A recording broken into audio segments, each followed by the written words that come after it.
Hello दोस्तों। तो God of lotus sword के पिछले एपिसोड में हमने देखा था कि ग्रीन लोटस वैली के ऊपर डीमन वालों ने हमला कर दिया था और मास्टर यू अपनी शक्तियों से उन्हें रोकने की कोशिश कर रहे थे, लेकिन उनका डीमन जनरल बहुत ही ज्यादा ताकतवर था, इसीलिए वो बहुत ही आसानी से वैली के बैरियर को तोड़ देता है। अब यहाँ पर सभी स्टूडेंट अपनी वैली को बचाने के लिए लड़ने के लिए आगे बढ़ते हैं और वो उन डीमंस का मुकाबला करने के लिए हवा में उड़ जाते हैं। अब आगे हम देखते हैं कि सभी स्टूडेंट आसपास के सभी डीमन सोल्जर से लड़ने लगते हैं। वो उन डीमंस को बैरियर की तरफ आने से रोक रहे थे और असल में वो सिर्फ उन्हीं डीमंस को रोक रहे थे जिन्हें उन्हें लग रहा था कि वो उन्हें हरा सकते हैं। वो सिर्फ अपने ही लेवल के डीमंस को बैरियर की तरफ आने से रोक रहे थे। दरअसल उन्होंने दूसरा वाला बैरियर बना लिया था। सभी स्टूडेंट डीमन क्लीन के हायर ऑफिसर से फाइट नहीं कर रहे थे, क्योंकि डीमन क्लीन के हायर ऑफिसर के साथ फाइट करना अभी उनके बस की बात नहीं थी, क्योंकि वो उतने ज्यादा ताकतवर नहीं बने थे। लेकिन यहाँ पर हम देखते हैं कि वो सब एक टीम बनकर लड़ रहे थे और इसी कारण की वजह से वो उन डीमन सोल्जर पर भारी पड़ रहे थे। अब जितने भी डीमन सोल्जर उस बैरियर को डिस्ट्रॉय करने के लिए आ रहे थे, ये सभी स्टूडेंट एक एक करके उन सभी डीमन सोल्जर को हरा देते हैं, यानी कि उन्हें खत्म कर देते हैं। वैसे चैंग की लेवल अभी तक बड़ी नहीं थी, लेकिन वो उस वैली से है जो स्पेशली तलवारबाजी के लिए जानी जाती है, इसलिए उसके पास भी तलवार चलाने का बहुत अच्छा हुनर था। यहाँ दूसरी तरफ हम शियाओ को देखते हैं और वो भी बहुत ही अच्छी तरीके से फाइट कर रही थी, लेकिन फाइट के दौरान उसे डीमन जनरल की बर्ड दिखाई देती है। अब जैसे ही शियाओ उस बर्ड को देखती है, अचानक से उसे अपने बचपन की यादें याद आती है। दरअसल दोस्तों, उसके मॉम और डैड को इसी बर्ड ने मारा था और हम देखते हैं कि मल्टी शॉट टेक्निक की मदद से उसकी मॉम और डैड पर अटैक किया गया था। और दोस्तों, ये वही अटैक था जिससे हमने पिछले एपिसोड में भी देखा था। शियाओ तभी उन्हें देखकर चिल्ला रही थी और रो रही थी, लेकिन वो कुछ भी नहीं कर सकती थी क्योंकि उस वक्त वो बहुत ज्यादा छोटी थी। अब दोस्तों, यहाँ पर शियाओ को इतना ज्यादा इमोशनल इंसिडेंट याद आता है और इसी वजह से उसका ध्यान फाइट से पूरी तरीके से हट जाता है। इतने में ही डीमन क्लीन का एक सोल्जर उसकी तरफ आकर अटैक करता है, लेकिन तभी सही वक्त पर वहां पर चैंग आकर उस अटैक को रोक लेता है और शियाओ को बचा लेता है। अब उसके बाद हम देखते हैं कि शियाओ बेहोश हो चुकी थी, इसलिए चैंग अपनी पावर की मदद से उसे होश में लाने की कोशिश करता है और इस कारण की वजह से चैंग फाइट में मदद नहीं कर पा रहा था। लेकिन अब इस वक्त शियाओ को बचाना बहुत ज्यादा जरूरी भी था। उसके बाद हम यहाँ डीमन क्लीन वालों को देखते हैं। वो डीमन गर्ल अब डीमन जनरल से बात कर रही थी कि हम लोगों ने पहले ही बहुत सारे स्टूडेंट को मार दिया है और अब चाहे तो डायरेक्टली अटैक कर सकते हैं, लेकिन उन्हें बहुत ज्यादा तकलीफ लेने की जरूरत नहीं थी, क्योंकि डीमन जनरल उसे अपना स्पेशल अटैक परफॉर्म करने की परमिशन दे देता है, मगर उसको ये भी कहता है कि ध्यान रखो, इस हमले में शियाओ को कुछ भी नहीं होना चाहिए। अब उसके बाद वो डीमन गर्ल उस खास अटैक को परफॉर्म करती है और इस अटैक में वो बहुत सारे डीमन बर्ड्स का यूज करती है। हम देखते हैं कि बहुत सारे डीमन बर्ड अब उस बैरियर के अंदर घुस रहे थे।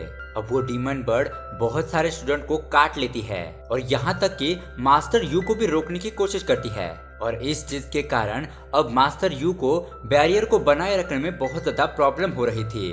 उसके बाद हम देखते हैं कि शियाओ अपनी पावर से कुछ बर्ड को बहुत ही इजीली मार देती है, लेकिन अभी भी इतना काफी नहीं था, क्योंकि अब वैसे भी उनके पास पूरी एनर्जी नहीं बची थी और यहाँ पर वो बर्ड इतने सारे थे कि उनको खत्म करना अब इनके बस की बात नहीं थी। हम यहाँ पर देखते हैं कि ये बर्ड जिस किसी को काट रही थी वो स्टूडेंट वहीं पर नीचे गिर रहा था। ये देखकर बाकी के सभी मास्टर बहुत ज्यादा शॉक हो जाते हैं और इसलिए अब वो अपनी पावर को मिलाने का डिसाइड करते हैं और अपनी पावर को एक साथ मिलाकर सभी डीमन क्लीन पर हमला कर देते हैं। वैसे यहाँ पर उनकी टेक्निक काम भी करती है, लेकिन अब डीमन क्लीन वाले भी अपनी पावर को मिलाते हैं। अब इसके बाद हम देखते हैं कि उस बैरियर के ऊपर से एक बहुत बड़ा पोर्टल बनना शुरू हो जाता है और अब जब वो पोर्टल पूरी तरीके से बन जाता है तो उसमें से एक बड़ा सा हाथ बाहर निकलता है। दरअसल दोस्तों, ये डीमन पावर अटैक था और ये अटैक इसलिए किया गया था ताकि मास्टर यू का बैरियर डिस्ट्रॉय हो सके। अब यहाँ पर मास्टर यू को कोई रास्ता नहीं दिखाई दे रहा था,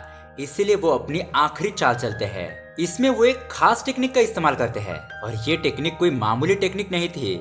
दरअसल दोस्तों, मास्टर यू अभी अपने ग्रीन लोटस वैली के एंसेस्टर पूर्वजों को बुला रहे थे।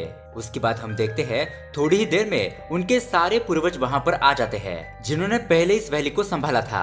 अब हम देखते हैं कि यहाँ पर आकर वो सभी से इसका कारण पूछने लगते हैं कि उन्हें यहाँ पर क्यों बुलाया गया है। तो इस पर मास्टर यू उन्हें सारी बातें बताते हैं और उनसे मदद मांगने लगते हैं। इसके बाद सभी पूर्वज कहते हैं कि हम तुम्हारी मदद जरूर करेंगे, ये तो हमारा फर्ज है। इतना कहकर वो अपनी लोटस पर बैठ जाते हैं और अपनी खास पावर का यूज करने लगते हैं। दरअसल वो यहाँ पर अपने पावर को मिला रहे थे और उसके बाद वहाँ पर बहुत बड़ा बैरियर बन जाता है। ये बैरियर मास्टर यू के बैरियर से भी बहुत ज्यादा बड़ा था और ये उन सभी डीमंस को भी कवर कर लेता है। वैसे सभी डीमंस बाहर से सब कुछ देख रहे थे और वो शॉक भी हो जाते हैं। उन्हें समझ नहीं आ रहा था कि आखिरकार ये लोग कर क्या रहे हैं। उसके बाद ये सभी पूर्वज अपनी खास टेक्निक यानी कि 10,000 शॉट क्लेन को यूज करते हैं। ये सारी तलवारें अब बैरियर के अंदर चारों तरफ फैलने लगती है। साथ ही साथ वो सारे पूर्वज उन्हें कंट्रोल कर रहे थे। इस वजह से उन्हें बहुत ज्यादा हेल्प मिलती है और वो उन डीमन सोल्जर को बहुत ही आसानी से खत्म कर देते हैं। लेकिन इसके बाद हम देखते हैं कि वो डीमन जनरल अभी भी बिल्कुल भी शॉक नहीं हुआ था, बल्कि वो तो कह रहा था कि चलो ठीक है, ये तुमने अच्छी चाल चली है, लेकिन तुम लोगों को हराना तो मेरे बाएं हाथ का खेल है। तुम इतनी छोटी सी टेक्निक के जरिए मुझे नहीं हरा सकते। इसके लिए तुम लोगों को कुछ बहुत अच्छा सोचना होगा। अब इसके बाद वो पूर्वज अपना अगला अटैक यूज करते हैं। वो इसमें से 7 डायनामाइट स्वॉर्ड को यूज करते हैं और अब वो इस लड़ाई को खत्म करने के मूड में थे। वैसे यहाँ मास्टर यू बाकी के सारे स्टूडेंट को बचा रहे थे क्योंकि ये हमला उनका लास्ट मूव होगा। वो कहते हैं कि अगर हम इसके बाद नहीं जीत पाए तो फिर हमें कोई भी नहीं बचा सकता। लेकिन इस अटैक को देखकर डीमन जनरल को तो कोई फर्क ही नहीं पड़ रहा था। वो अभी भी बिल्कुल भी शॉक नहीं था। वो अभी भी यही कह रहा था कि ये बच्चों वाला अटैक करके तुम मुझे हराना चाहते हो। मुझे हराना इतना आसान नहीं है। खैर अब उसके बाद यहाँ पर सभी पूर्वज अपनी 7 डिमांडिंग स्वॉर्ड को डीमन जनरल की तरफ भेज देते हैं और इसके बाद वो डीमन जनरल अपने खास अटैक को परफॉर्म करता है, यानी कि हेवनली डीमन स्टेटस को समन करता है। हम देखते हैं कि यहाँ पर बहुत ही बड़ा और पावरफुल टर्टल आ जाता है और अब ये अपनी पावर से उन 7 तलवारों को रोकने लगता है। हम देखते हैं कि उसकी पावर बहुत ज्यादा थी और वो उन 7 तलवारों को रोक भी रही थी और ये चीज देखकर वहाँ पर हर कोई शॉक था। लेकिन अब यहाँ पर लोटस ग्रीन वैली के सभी स्टूडेंट बहुत ज्यादा डर रहे थे। लेकिन तभी हम देखते हैं कि वो तलवार अपना काम करना शुरू कर देती है। वो उस टर्टल के अटैक को काटते हुए उसके नजदीक जाने लगती है। अब इस चीज को देखते हुए डीमन जनरल शॉक हो गया था, लेकिन फिर वो अपने डीमानाइन स्वॉर्ड को यूज करता है और उस स्वॉर्ड की पावर इतनी ज्यादा थी कि वो उन 7 तलवारों को रोक रही थी। बल्कि इसके बाद अब उन 7 तलवारों में से एक एक कर वो तलवारें नीचे गिरने लगती है। ऐसा सिर्फ इस वजह से हो रहा था क्योंकि डीमन स्वॉर्ड इन सभी तलवारों से बहुत ही ज्यादा ताकतवर थी, इसीलिए अब उस डीमन के सामने कोई भी नहीं टिक रहा था।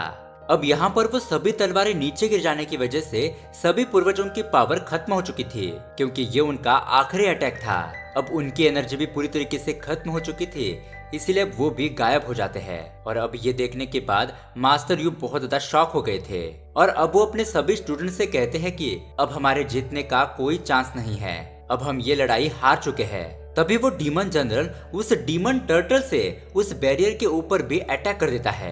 मास्टर यू उसे रोकने की कोशिश तो कर रहे थे, लेकिन उनके पास भी बिल्कुल भी पावर नहीं बची थी। तो अब उसके बाद हम देखते हैं कि बाकी के स्टूडेंट मास्टर की मदद करने लगते हैं। यहाँ पर मास्टर यू चैंग और शियाओ के पास थे, तो चैंग रोते हुए अपने मास्टर से कहता है कि मुझे माफ कर दीजिए, ये सारी गलती मेरी ही है।